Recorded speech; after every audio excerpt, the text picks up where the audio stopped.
Good morning. This is Tweet Coleman, one of the hosts for the Florida Aviation Network. We're live and in the clear here at the Senior National Soaring Competition in Claremont, Florida, at the Seminole Lake Glider Port. Boy, it's a wonderful day. This is actually 20 miles west of the Disney and the parks, just to give you a geographical hack. And I'm really happy this morning to have with us P Stewart. And JP is an aeronautical engineer, graduate of Virginia Tech. JP, thanks for being with us. Thank you for having me. And he has a variety of aviation experiences and jobs and so on, but one main thing today that you are on the U.S. soaring team. That's right. So P Stewart, I'm the Vice President and General Manager of Electra.Aero. We build turbine hybrid electric airplanes, but today I'm here at the Seniors Contest for representing the U.S. team as well as the U.S. Junior Committee, a part of the Soaring Society of America. And so, you know, in the U.S., junior soaring is anybody under the age of 26, so a very wide range. Though I've aged out, I personally found that there were a lot of experiences, you know, from the soaring community and aviation community overall that really shaped me and made me who I am. And I really wanted to continue to give back to that community. So I've carried that on forward.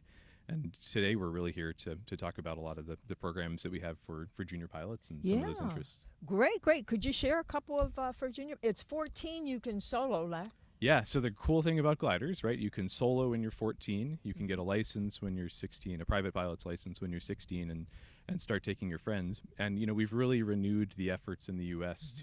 to bolster the junior program. So, you know, we have a number of scholarship programs available for junior pilots.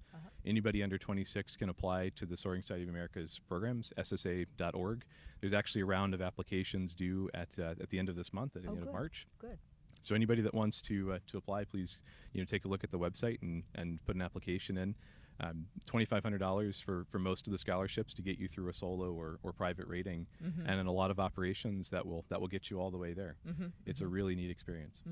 And just like Captain Sully, right? Isn't that how he started as a glider pilot at 14 years old? That's right. And the Air Force Academy also starts their pilots in gliders as well. It's the right way to really learn stick and rudder and how to fly the airplane.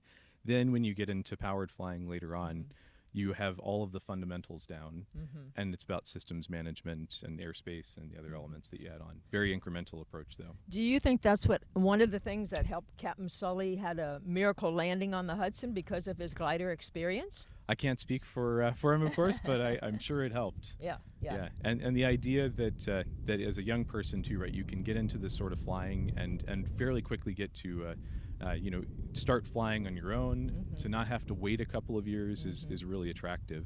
I think the other big element that comes into play, you know, once you start learning how to do more advanced soaring, you can do some really incredible things. And I've had a couple flights over 1,000 kilometers, 600 some miles, up to almost 18,000 feet, and you can do some really amazing things once you really figure out how to work the air.